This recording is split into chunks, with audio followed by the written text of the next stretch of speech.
Hello, friends, and welcome to our first CrossRoad Institute parenting webinar, Christ is Risen.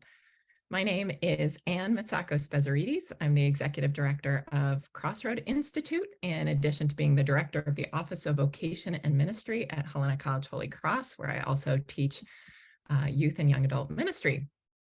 Up on the screen here, in addition to George Papageorge, who I'll introduce in a minute, is Sophia Petru, a recent MDiv graduate of Holy Cross and our outreach coordinator. Hi, Sophia. Everyone. So happy to be here tonight. She'll be helping with logistics for the webinar and any follow-up we have.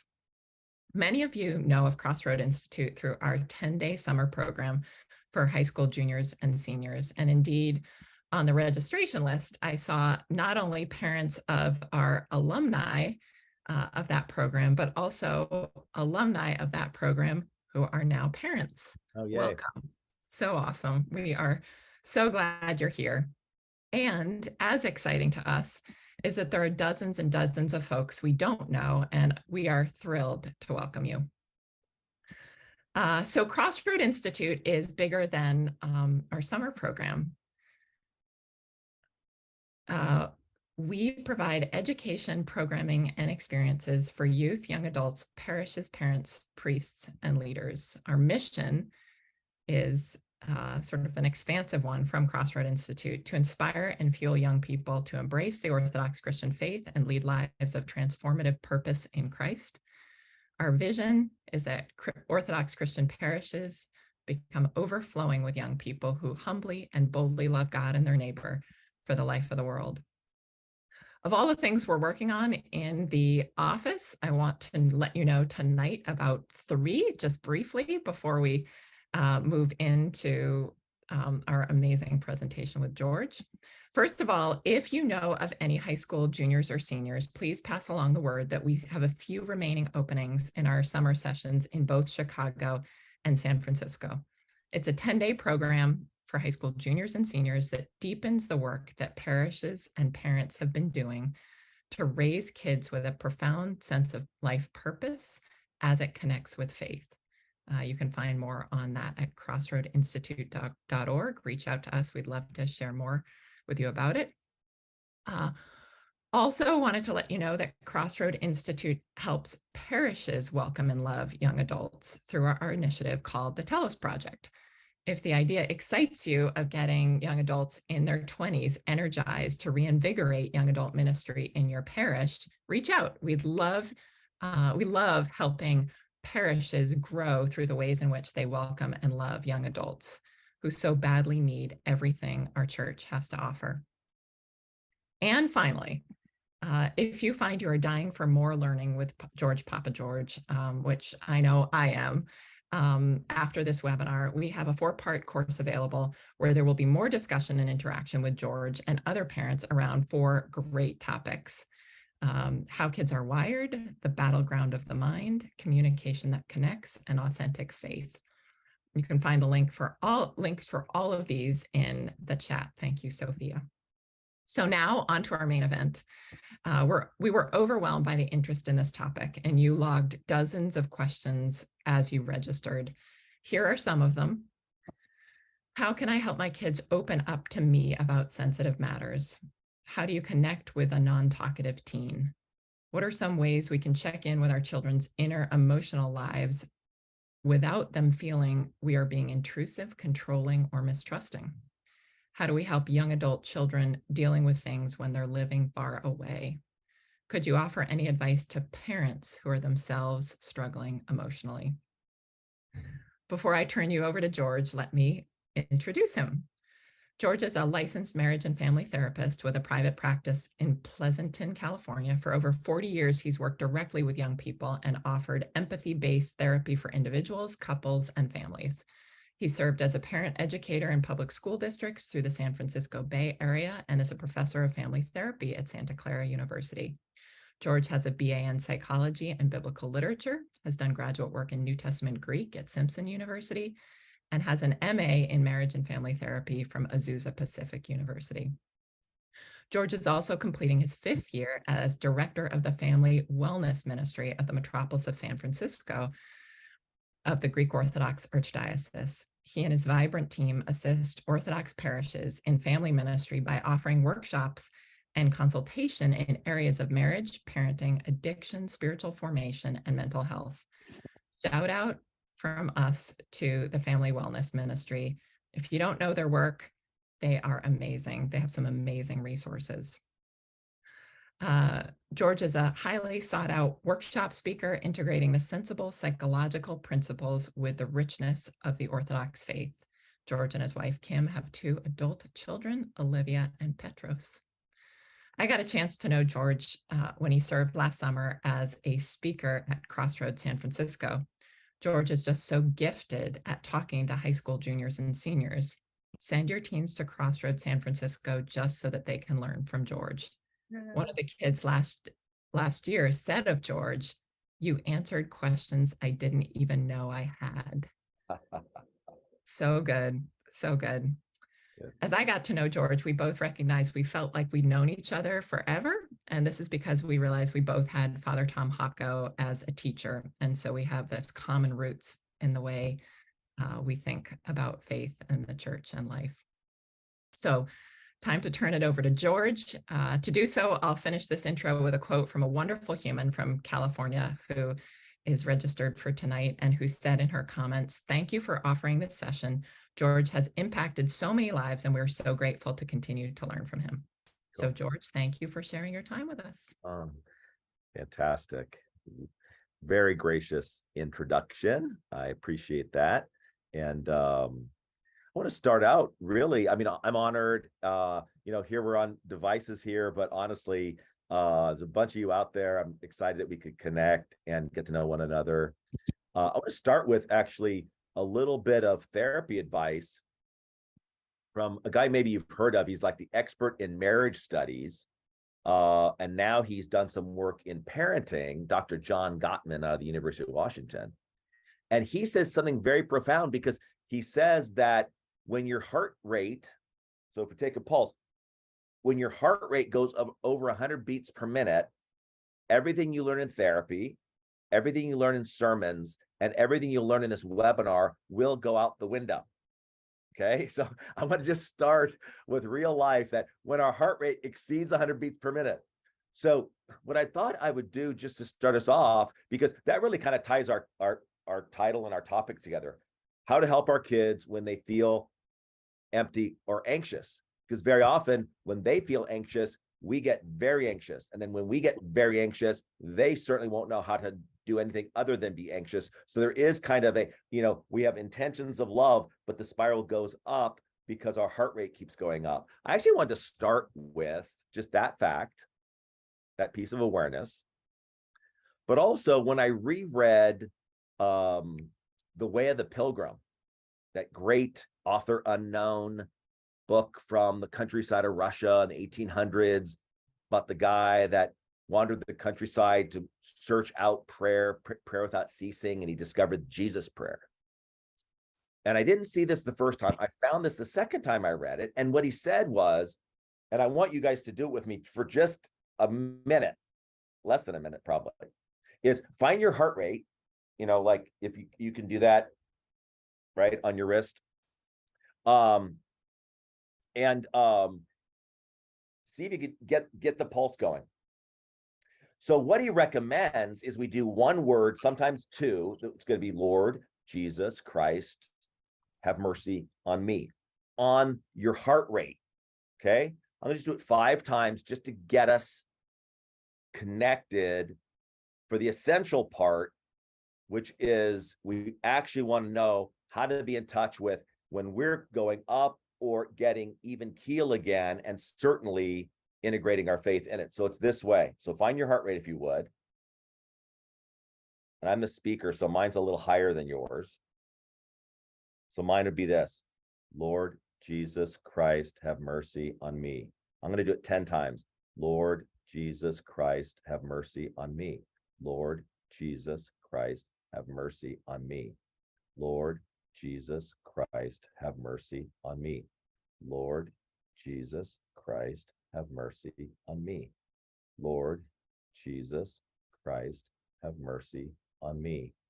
Lord Jesus Christ, have mercy on me. Lord Jesus Christ, have mercy on me. Last one, Lord Jesus Christ, have mercy on me. So that'll act as our opening prayer. But I don't know if you noticed, I was happy to notice mine slowed down as I went.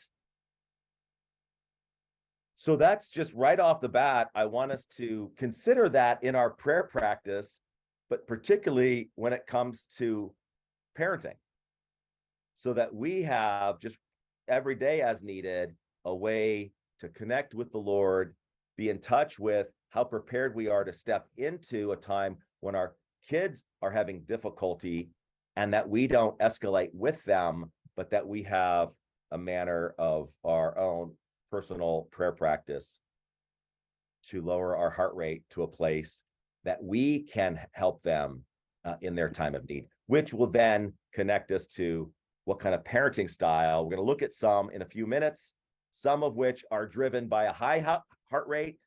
One is going to be at the even keel, under 100 beats per minute heart rate. So let's take a look at what we're doing tonight. Really glad you're with us. Okay, let's get me connected. Oh, I'm not. Okay. All right. So we're going to just start with this idea of understanding our kids. What I call the you get me factor. Very simply, and this is, pretty sensible. We want to understand our kids, but I actually just want to pause to say, we don't just want understanding up here. We want them to come away, whatever stage they're in, whatever age they're in, at some point, they're going to look back at us and their experience with us and regard you as a person in their life where they say, you got me. You get me. You understand me. And if we think about even our own adult lives, there's probably just a handful of people in our whole life where we'd say, oh, that person gets me. The people who get us are the ones we're going to stay connected to. The people who get us are the ones who have influence. The ones who we feel get us are the ones we turn to in our time of need. So as we kind of formulate our thoughts in wanting to not only understand our kids, not just intellectually understand them, but really get them. Now, keep in mind, it's almost feels like a cruel joke sometimes as parents, because they go through stages and they're in each stage, for a number of years. And sometimes it takes us a few years to get them. Oh, I get them. Just about the time we get them, they go to the next stage and we don't get them anymore. So we have to tune in, but this idea, kind of this thread that maybe runs through what we're talking about tonight, is that we want to be tuning into not just what should I do in my parenting, but do I even get my own kid? We want to tune into that. So I want to start out, any parenting talk I give, there's a few things I always have to talk about. This is one of them, which is if we're going to get our kids and really kind of get a sense of showing up in their lives in a way that's useful in what they're needing, what I call the property value principle. And if we had time to break them in groups or hear from you guys, probably a number of you are homeowners, probably a number of you even are like invest in real estate. So from what I'm a homeowner, but don't invest in real estate. What I've heard from the experts, apparently there's 3 conditions, right? I think there's 3 in real estate investment that gives property higher property value. And not only give it higher value, but then during difficult times helps it maintain its value. So I don't know if there's any experts out there. Anybody know those 3? Okay, I think I hear you. Do I hear it? Location, location, location. Absolutely. So when this is true about a piece of property, it doesn't have to be a perfect piece of property, but when this is true, it's going to have high value. And during difficulty, it's going to maintain its value. So we keep that in mind. What is essential? What conditions are essential to maintain high value? Well, with real estate, it's location. Well, with our topic tonight, we're talking about our kids' property value, their self-esteem, their sense of who they are. And again, from what research says, there's 3 conditions that give our kids a higher sense of value. And that said, I'll pause just to say that all our kids are somewhere in the spectrum at different times, and it fluctuates, where some children would actually understand their life experience as being at the lower end of self-esteem, where they're in self-doubt constantly. They might even have anxiety showing up where their sense of self is the last person they want to listen to. They might look outward for everyone else being the leader, and they wouldn't dare step out. Some might have a higher sense of value depending on the situation. When they're with their closest friends, their value goes up. When they're with strangers or with some cooler kids or however that might work in their social situation, they might pull back and feel like compare themselves in such a way that their value, they feel like it goes down. And some maintain a little bit higher resilience, and some would find a healthy sense of self. So all our kids are somewhere across that whole 100 yards of a football field. Line them up, our kids are somewhere in that spectrum. So what is it if we're talking about this property value, sense of self? What's essential? Just like location, you can't fake location. Location is legit. And when it's true, it makes a difference. What are these three conditions for our kids' sense of self-esteem and their property value? Be very similar, except it would be connection. Healthy emotional connection at home is absolutely the largest contributor to our kids' sense of self-esteem, value, and identity. Their sense of self, their sense of being a person that matters, really links back to how they understand and experience healthy emotional connection at home. Again, like real estate, it doesn't mean it's perfect, but what's the essential condition? Location for real estate, connection for our kids. Now, if we want to put that in perspective, I think this illustrates the importance of emotional connection. We would look at the research on kids that end up with high-risk behavior. And it's funny because high-risk behavior doesn't follow zip codes. You know, those kids have high-risk behavior and these kids don't. It's across the board in all sorts of upbringings, we find kids that end up doing high-risk behavior. Now, what's that about? Well, what we see then is kind of the science of it, if you will, that low emotional connection at home. Now, again, from their view, we might have our view of like, oh, there's no way that we have the best connection possible. Okay, it's good to know what our view is, but again, from their perspective, if a young person or if a home doesn't offer that, or of course in our frenetic world, sometimes we're busy taking care of everything, including them, but sometimes even miss moments of connection. When there's low emotional connections, we kind of want to get this formula, if you will. Low emotional connection at home leads to risky attempts to connect elsewhere. Very simply, if there's an unmet need, this is true for all of us. If there's an unmet need at a very formative stage, that unmet need leads to a greater appetite later for that connection, for that need to be met. Sometimes we even call that a compulsion. The unmet need turns into kind of a voracious appetite to go after that need, which leads to risky, I'll cross boundaries to get that need met. Research examples would be even in gang, in dynamics around who joins a gang. It's usually La Familia. It's this idea of, it's not propensity toward violence, it's need for connection. And so if there's not a family environment at home, they'll find somewhere to belong as a family and even follow the rituals of a gang to belong. Why? Connection. There was a survey in our area, actually, it's probably 20 years ago now, but it was back when they did like sex ed surveys for high school seniors before they graduated, and all kinds of questions, lifestyle questions, whatever. And what came of one of the data points that came out of that survey illustrates this point, is that girls that described their dads as unavailable, it didn't specify physically or emotionally, but they would regard their dads as unavailable. Those girls were sexually active 3 years earlier than the national average. And at that time, the national average was 16 minus 3. So it illustrates the point, connection.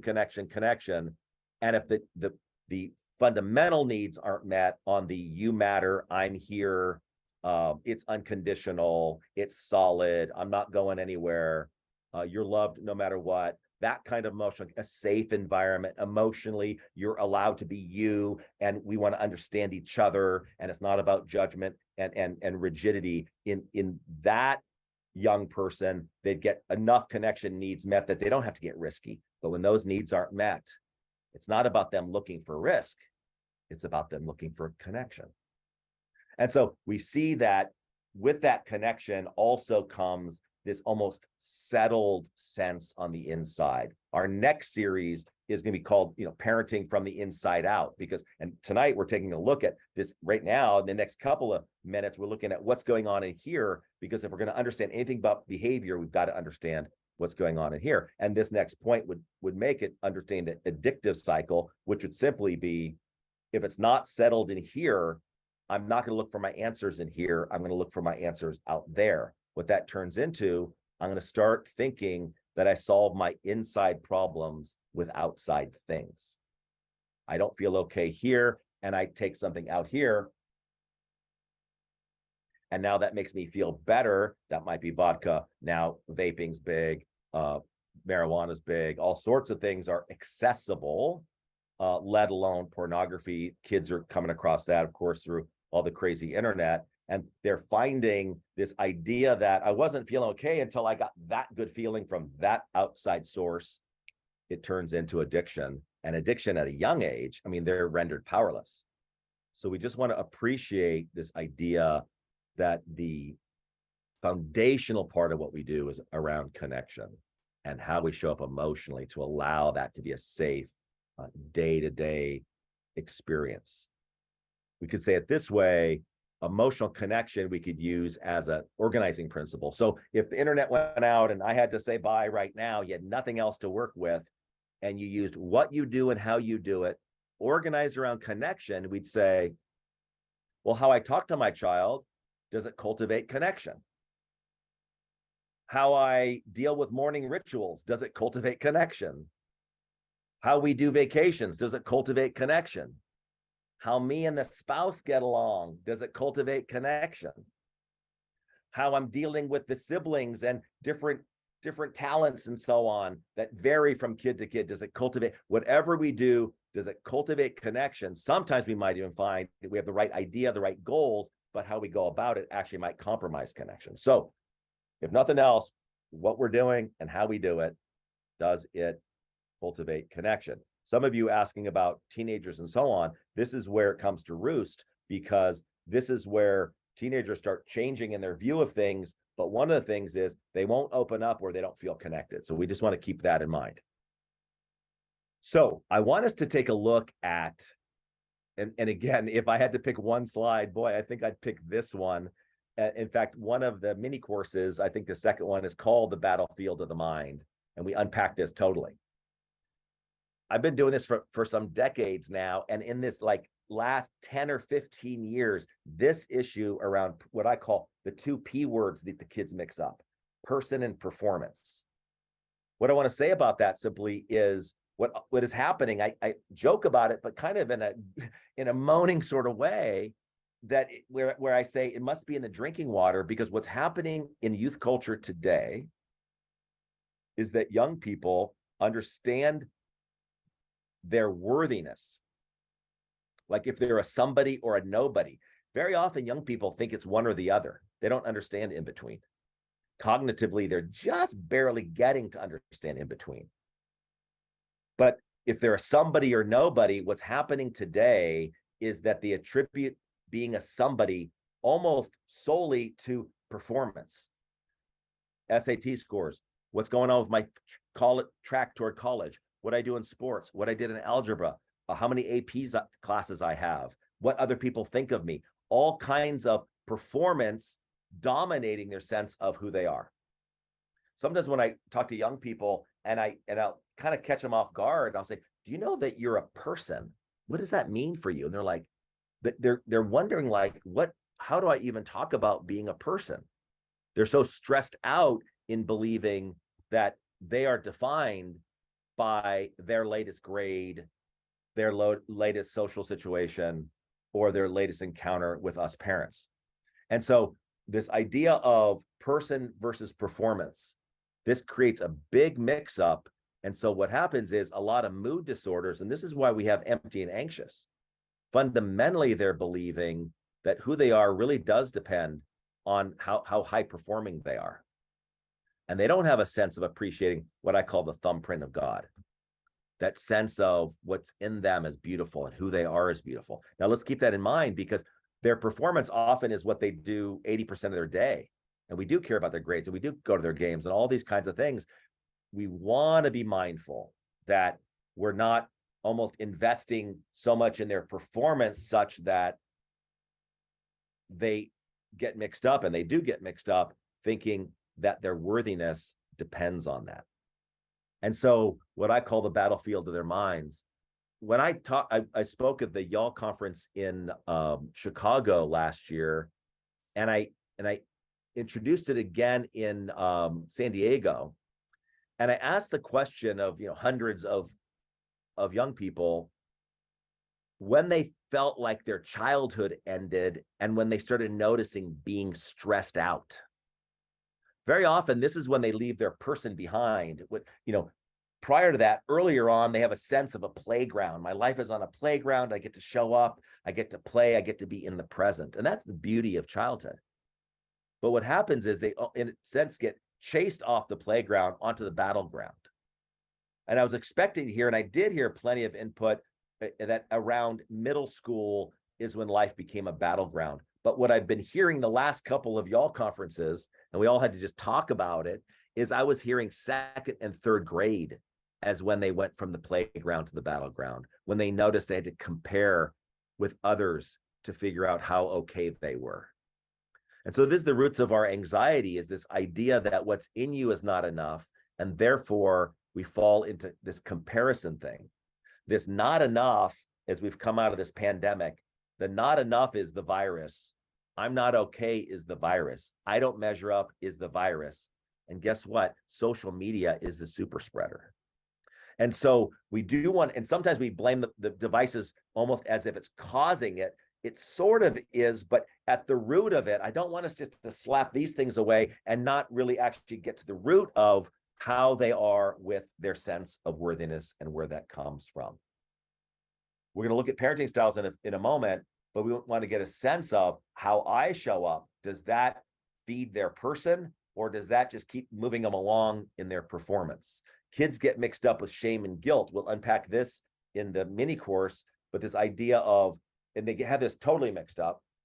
Guilt would be, I feel bad about what I did. Shame is, I feel bad about who I am. With that mixed up, then when they make a mistake, they feel like an awful person. If you've noticed, because they have that mixed up, and guilt can be healthy. I feel bad about what I did, and therefore, oh, thanks for the input, I'm going to change that. However, what we find in young people, they're highly defensive on input. Why? Because they're processing it as a personal attack. Why? Because they have guilt and shame mixed up. So we want to keep in mind, even our messaging and how our manner and our heart rate when we are doing the correcting, the more severe we are in the correcting, the more worked up we are in the correcting of their behavior, the more they will be convinced that what we're saying is that they're a bad person and not worthy of love. This is what they come away with. So we want to understand, untangle the shame and the guilt. So with that said, and we'll kind of be scooting along here, is we've heard this term when kids act out. And we know, if you guys were raising hands, say, what's it mean for when kids act out? Oh my gosh, when they misbehave, when they throw a fit in the middle of the grocery store, when they, do all their thing and throw attitude. And certainly it includes all that, but we want to appreciate that acting out is a clinical term. And it's a clinical term associated, often we see it associated with misbehavior, but it is a clinical term that describes how they do their emotions. The less cognitively developed, now, technically us adults are more cognitively, have more cognitive development, but up through age 10, their cognitive development keeps them at doing most of their emotions through their behavior. And so just like an infant would try to communicate something through crying because they don't have the cognitive ability or the language ability to do it any other way, as the years tick on up, first grade, second grade, third grade, they're progressively evolving so that they describe things in words. But very often it is not a surprise and developmentally expected that they will do their deepest emotions through their behavior. The deeper the emotion, the more important the emotion, the more pain or whatever's going on deep within them, the deeper it is, the more it's likely it goes over the line into misbehavior. It's almost like losing control of the wheel because they don't know how to drive yet. Those emotions are so important. In a way, what we're talking about tonight would be a little bit of training on EQ, emotional intelligence. We're going to look at parenting styles on what kind of emotional intelligence do we have when our kids' emotions show up. And very often we get tricked because their emotions show up through their behavior, and we get so busy correcting their behavior, we don't realize they just sent us a very important emotional message. Now, research on parenting, I quoted our 100 beats per minute guy, Dr. John Gottman. I quoted his book here, Raising an Emotionally Intelligent Child. Fantastic book. Love it. One of my favorites. As is Parenting from the Inside Out, that talks about attachment theory, deep stuff we'll get to in other courses. But the Gottman quote, and he's super known on marriage work. He writes, but he's the research guy. He writes a parenting book, this one, and he comes up, this quote jumped off the page for me. He says this. Now notice what icon I have up there, by the way, and see, I'll let you look at it for a bit just to see if you can recognize it. Our result, he says this about all his research on parenting. Our results tell us a simple yet compelling story. We have found that most parents fall into one of two broad categories. Now, what's the icon? I think that's the Last Judgment. We have the sheep and the goats. When I first read this quote, I pictured that icon like, oh, because as parents, we get paranoid, like one of two broad categories. Am I the sheep or am I the goat? Oh no, what category am I in? So it gets kind of nerve-wracking, but indeed, it is one of two broad categories, and this is where he takes it. He found that most parents fall into one of two broad categories. Those who give their children guidance about the world of emotion, and those who don't. Let's think about that for a second. I mean, if we had capability to break up into small groups, this is what we do like crazy right now. And if you have parents, near you, when you take your kids to school and all that, you're going to be in discussions. Certainly we'll have discussion time in our mini courses coming up later in the month. We could discuss stuff like this. But I want this to get unpacked. I'm going to do it a teeny bit, but I want us thinking about that. I want this to land on all of us. Guidance about the world of emotion and those who don't. It would be like us getting a bunch of students who are signing up for a literacy program, and we're like, come on, read faster, let's go.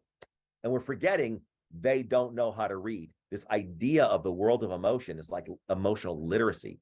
What part do we play in this literacy program in understanding their emotions, our approach to their emotions, that not only, connects with them emotionally, but in so doing, in a sense, gives them training to understand what's going on inside of them. So, all that said,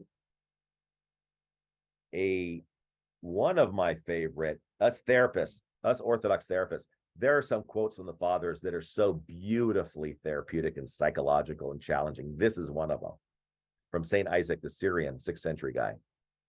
To see yourself as you really are, maybe you've heard of this one, to see yourself as you really are is a miracle greater than raising the dead. This idea from the fathers say that raising the dead, yeah, pretty good. Part of the Red Sea, not bad.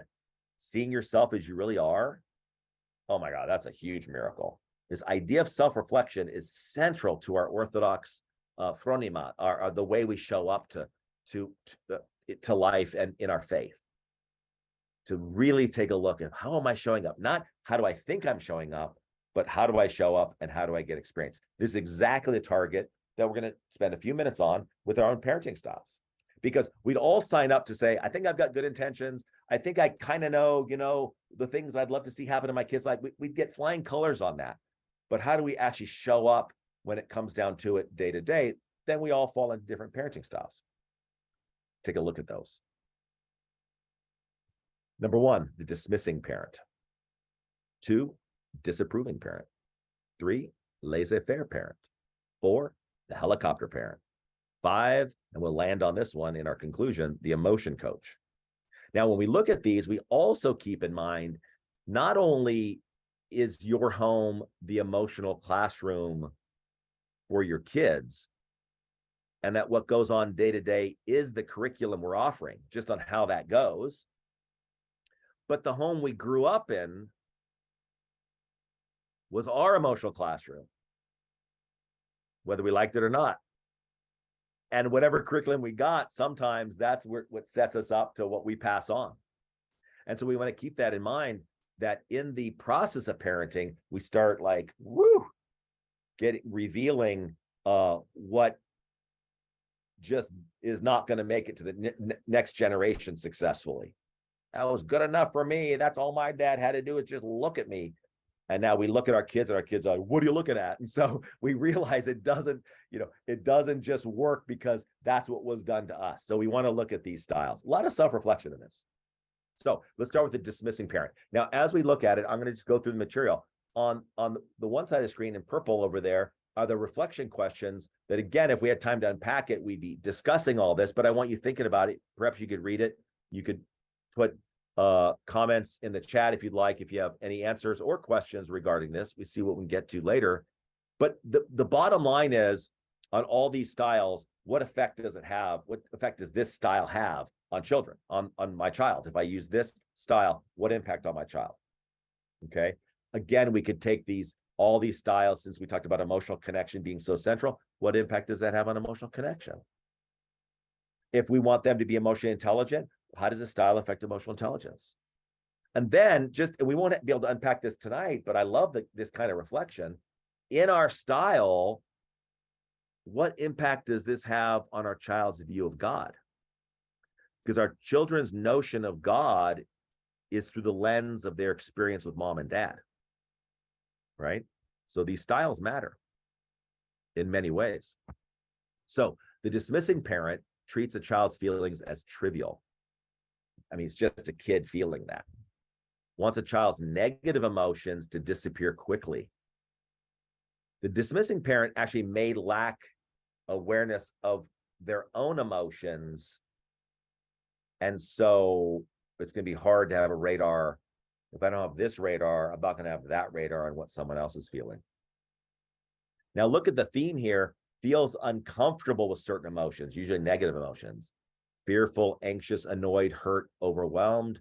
Emotions of the child, the dismissing parent is not only uncomfortable with it, in a sense is handcuffed, is not finding the skills to know how to be with that child during those emotions. And they feel uncomfortable. And then we look at ourselves, what do we do with discomfort? Very often, if anybody is, like most parents, we like to fix it. I mean, and we could say in the spirit of, I want what's best for the child. Very often we want to fix it because we don't know what to do in the yucky parts of the emotions that are difficult. The dismissing parent believes that negative emotions the child reflects badly on the parents. And very often, and for sure, at this point, the dismissing parent minimizes the child's feelings.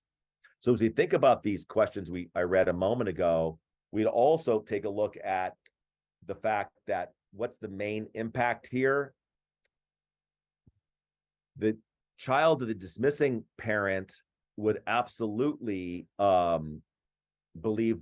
they'd start believing that their emotions are wrong. And when a child believes their emotions are wrong, it translates into there's something wrong with me. Okay.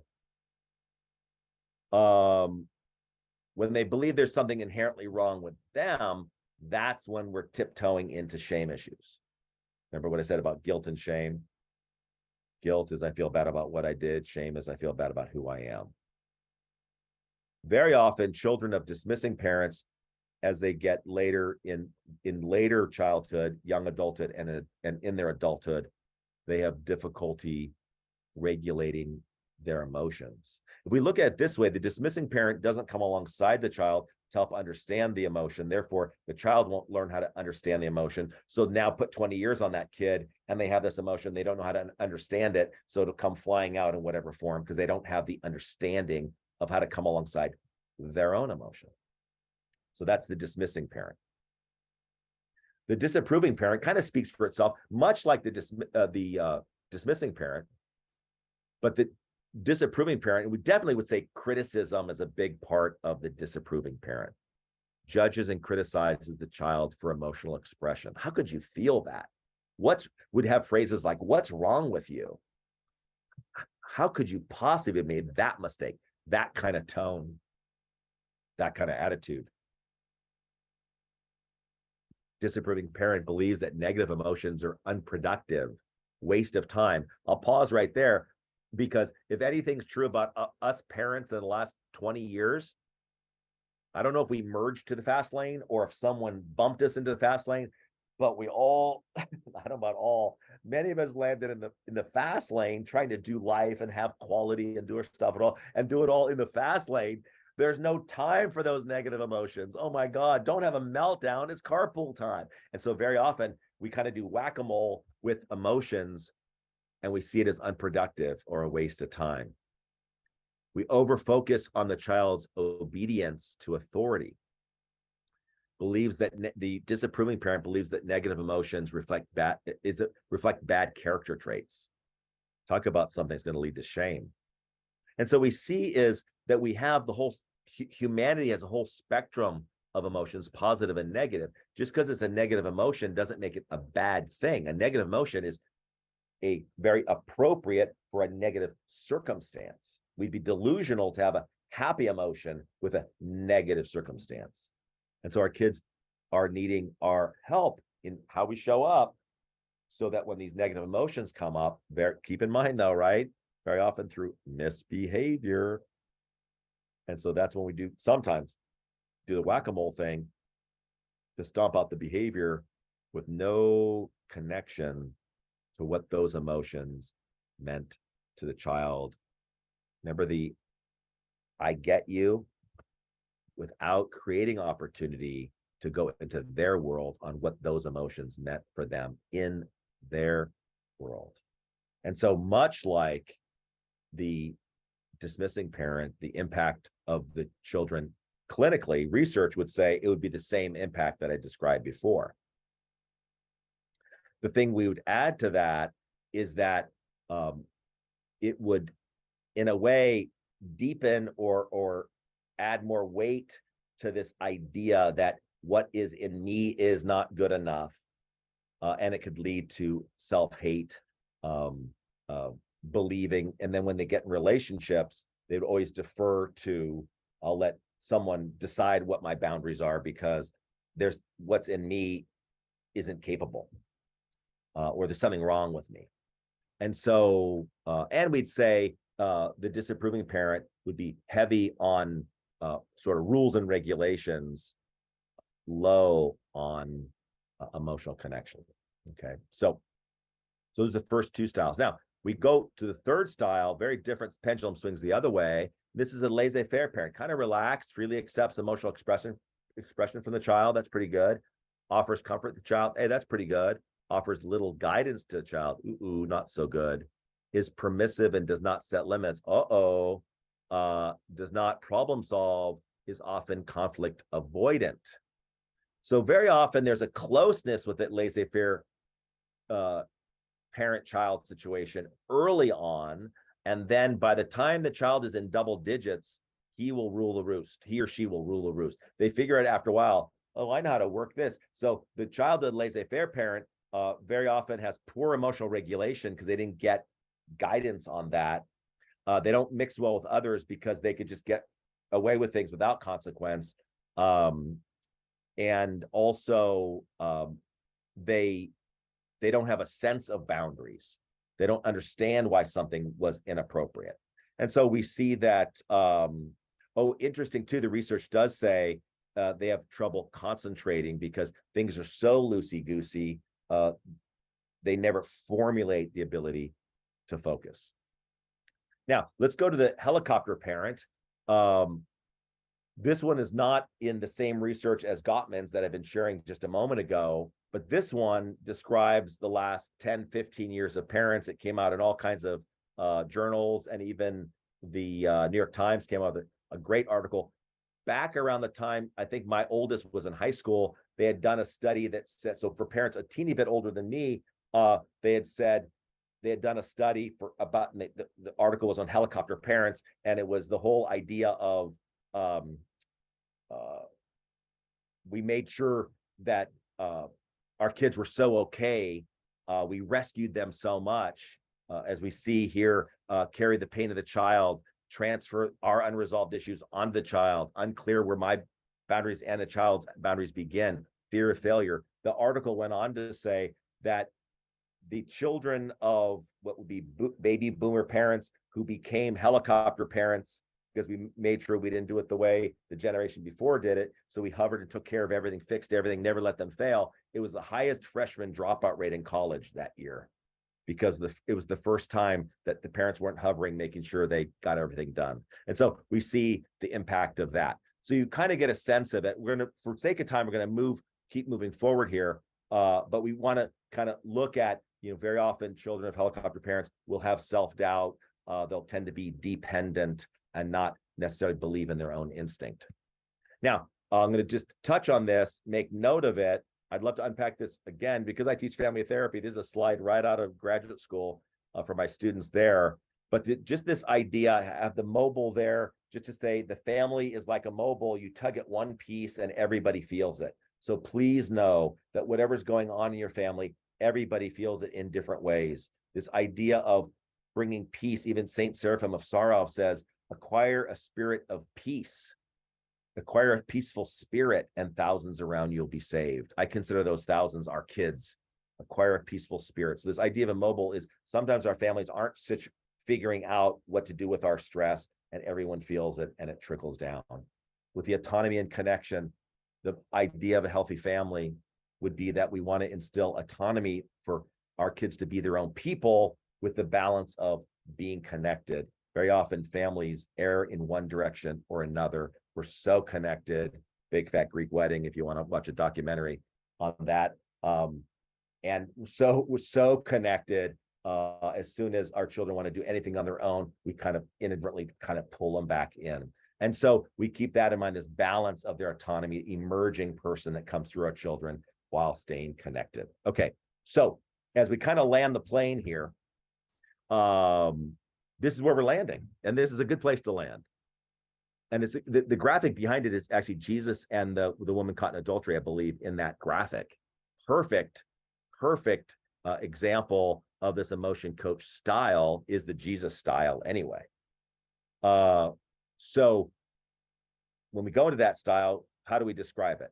The person who sees the person within you, my inner life, to connect to your inner life, heart to heart. The emotion coach values the child's emotions as an opportunity for closeness. Now, keep in mind, not just, mommy, I want to snuggle. Oh yeah, that's opportunity for closeness. Hello, that's easy, right? I'll sign up for that any day. But it says values the child's emotions, any one of their emotions. And now kind of the implication with what we've been looking at is even in their most difficult, erratic, volatile emotions, every time it is an opportunity for closeness. The emotion coach can tolerate spending time with a sad, angry, fearful child. Now, if we can't tolerate that, that is part of what we'll be covering in courses moving forward, and why we're taking our heart rate, because we have to take a look at what is it that keeps me from just settling down, being with my child, not fixing, not pushing them ahead, not pulling them, just with them as they feel their feelings, not always having to have answers. Empathy sometimes doesn't have a lot to say, but it has a good presence of I'm with you. The emotion coach respects the child's emotions. It doesn't fix every problem. It does teach problem-solving skills. And so this idea of, wow, it sounds like you're feeling that, that must be hard. And we just sit with that. And then we live a little bit later, I know what I've done sometimes when someone doesn't pay attention to me, then we give them a little idea of what could be done in a situation, not forcing it, but just kind of this idea of relaxed sharing of ideas. But ideas in any direction comes after the connection. Connect before correct. Connect before correct. If we ever do that out of order, they won't get the correction because they need the connection. Okay. So teaching problem solving skills, using emotional moments to listen to the child, help the child label their emotion. So they might be spazzing out. I think this is lame and da da da da. So we're going to look at how we tune into that, but helping them label. It sounds like you're really disappointed your friend didn't call you back. We just did a little training. Now they may not say, that's it, Mom, I'm disappointed. Eventually they will use the word disappointed because it's part of the language we start introducing when they're feeling these things. Sets limits, teaches acceptable and effective expression of emotion. So as we look at, we won't have time to unpack the reflection questions, but I would say, how does this style impact our child's view of God? Oh, in a way that they'll believe who Jesus is. We don't want a big contrast with when they start discovering how Jesus is and how we are. So this idea of let's shape our style in a way that we know is life-giving. So let's land the plane and just end it with toolbox time.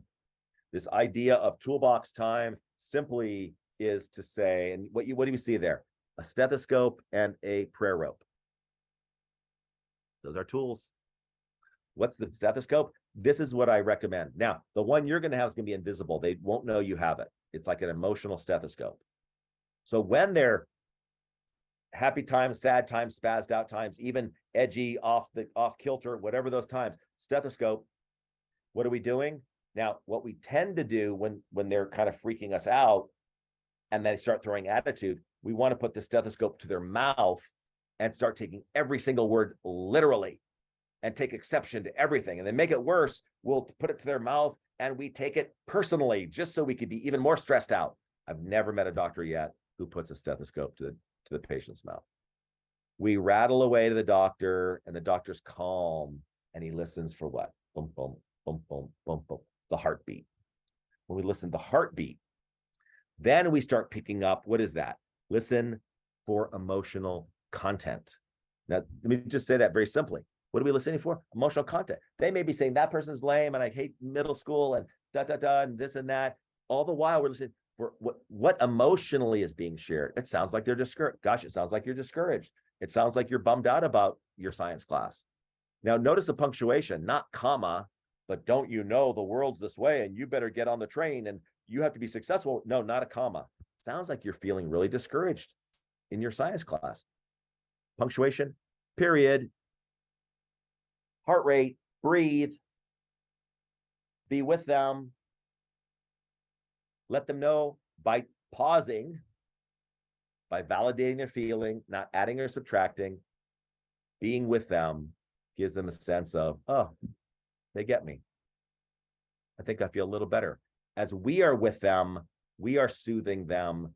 They learn to self-soothe as they learn to situate their own emotions. So we listen for emotional content. We tune into the heartbeat. And this idea of, and by the way, this stethoscope, I won't tell, but use it in your marriage. Because if you've had a spouse for a while, if you get past, when you get in double digits, this is my theory, get in double digits on marriage, you stop seeing the person and you see their flaws. Why? Because their flaws keep showing up. After a while, all you see is their flaws, and it's pretty hard to tune into the heartbeat because we even forget there's a person there. We just keep seeing the person that keeps irritating us. When our kids get in double digits, the same kind of phenomenon can happen. So we want to be aware of that. We want to get through. Of course, they have flaws because we all do. We don't judge. When they have a flaw, it means something is struggling on the inside. We go to the heart. We get a sense of what they feel. And to conclude it, the prayer rope, and this would be if we ever have a chance to use that stethoscope correctly, if we ever have a chance to get to the heart of our children, guess what? We have to get to our own heart. I remember Father Mel Weber, when I went to a workshop years ago when he was in this country, he said the purpose of prayer. When he said that, the purpose, I go, oh, I thought that I knew the purpose of prayer. What's the purpose of prayer? He said the purpose of prayer is to go from your head to your heart. And as we know, even from the church fathers, talk about when we're in our head, we're in our logisme, driven by fear. All those first few styles are all driven by fear. Fear leads to control, leads to disconnection. We need to take our heart rate. Lord Jesus Christ, have mercy on me. So we return to our heart and we find our own heart. And as one author says, we usually find the Lord in the last place we ever look, and that's in our own hearts. As we descend in our heart, we find him there helping us so that we can take the journey to our kids' hearts. So that's toolbox time. I'm glad to have a few minutes with you guys. Look forward to some of you getting into the mini courses. I think we have a question. Yeah, too. we do. I would love to have you answer it because I resonate with it so much too. This is from Eleni. She says, what's your advice for families where both mom and dad work full time, even opposite schedules, and feel constantly exhausted? Yep. The work week flies by and the weekends consist of house catch up, church, and prep for the next week. Yep, totally. That's that fast lane I was talking about, and it is super stressful. So one of the things we want to keep in mind is, and you could talk to your husband about it too, is how are we handling stress? Those are real stressors. We can't make the stressors go away, but how are we doing with what's our stress reactions?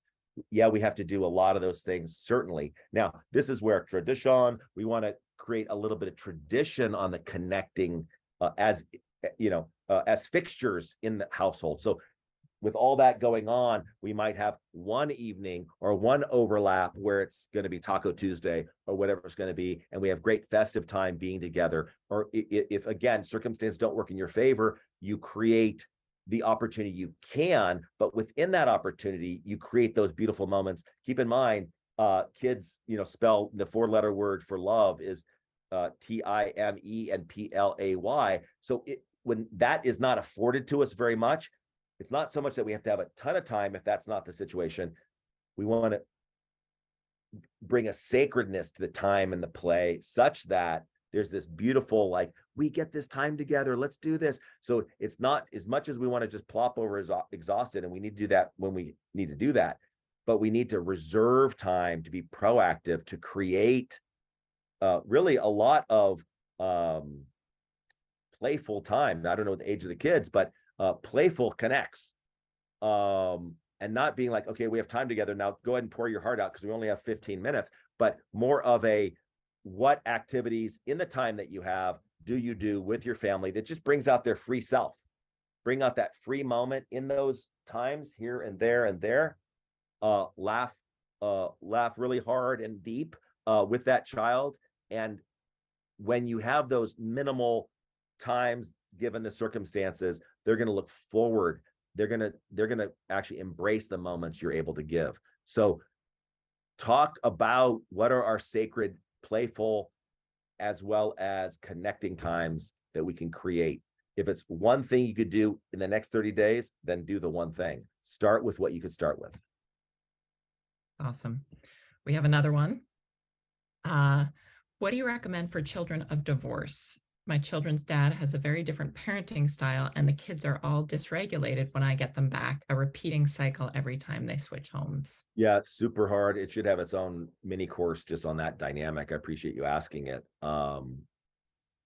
So I would say I kind of look at life as like a piece of binder paper. And in one column is what I can control. The other column is what I can't control. And from what you're describing, there's some real things that you can't control given the dynamics in the other household. The one thing I would say is, as stressful as those circumstances are, don't be stressed out over it. There's a now that's easy for me to say, but what I'm getting at is, what's out of my control is how wild it is over there. What is in control is how stressed out I get. So if our kids could be landing back in a peaceful place, and yeah, we might have to peel them off the walls because of all that chaos over there, then that's what we'll have to do out of love. Not ideal. I totally get the burden of that. The beauty of it is you get to be the painter of the canvas of your family life in your home. Your kids may need that extra help, and sometimes therapy and that kind of thing can help too, if you need to, get resources to help that. But what you're creating, because it, like, the idea is it shouldn't be that way over there. And when we stay in that the angst of what it shouldn't be, we carry the stress of it. It is that way. Acceptance is the answer to all my problems today. It says in the big book, page 417, if anybody knows the literature of recovery. I've got to accept what I can't control so that I can control the things I can control. Your kids will, they need what you have. That's the beauty. They need what you have. They need what you can control.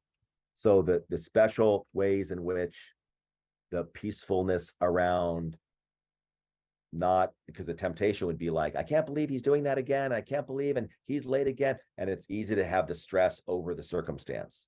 And that just rains down on the kids. So let's do what we can. God will honor absolutely what you're doing within the context of what you can do.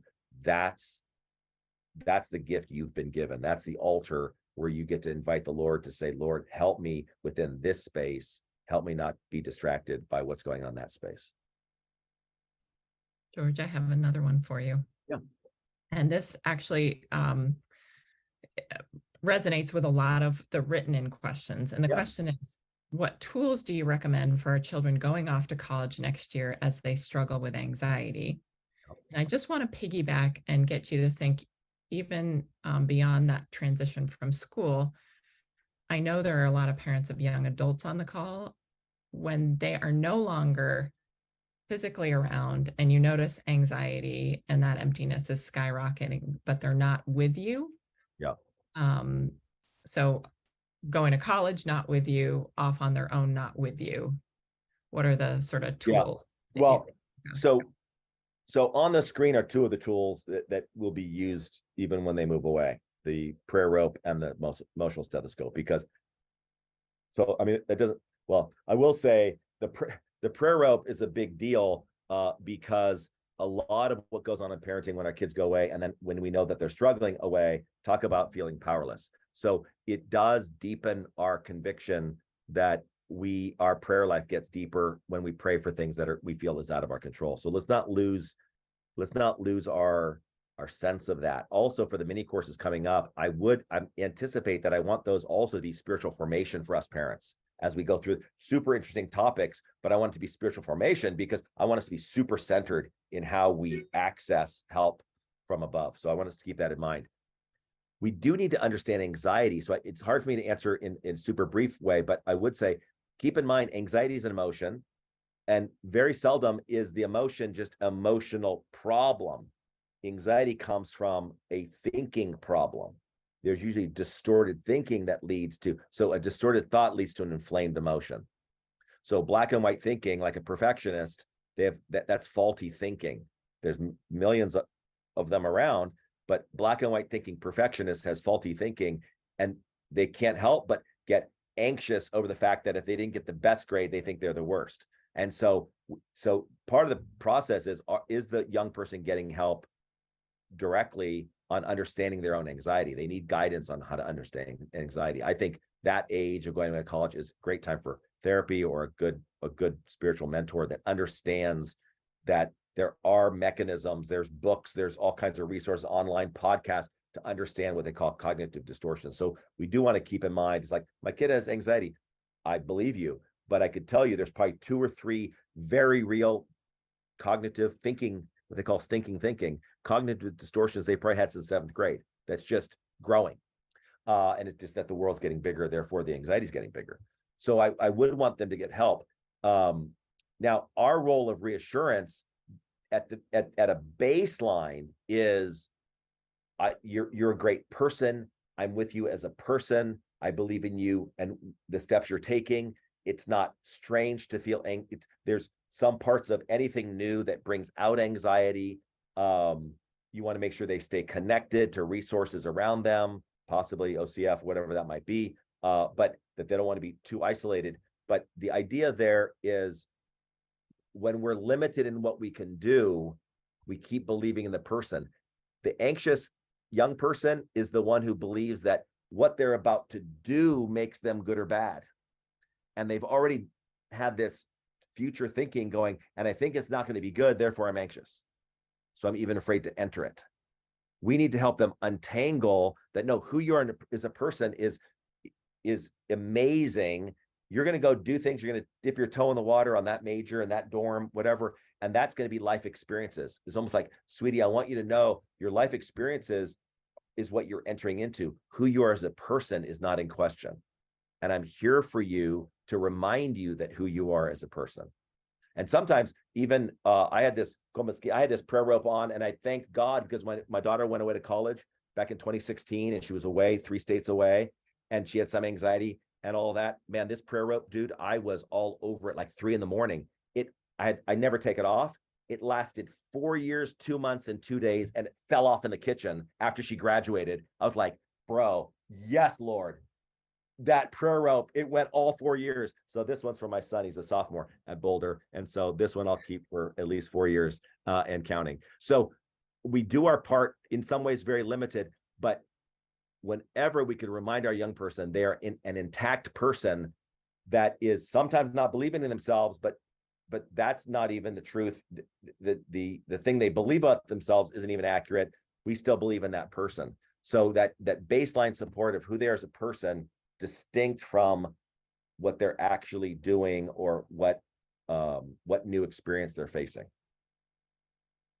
George, this has been so awesome. And we have a whole bunch of questions coming in. However, we want to respect everyone's time. And so what you leaked to Sophia that you so graciously offered was to take the remaining questions and do a short little message on how you'd respond to them. So yeah. I will also mention that at the conclusion of this webinar, everyone will get a link from Zoom that allows you to just tell us what you learned the most from this.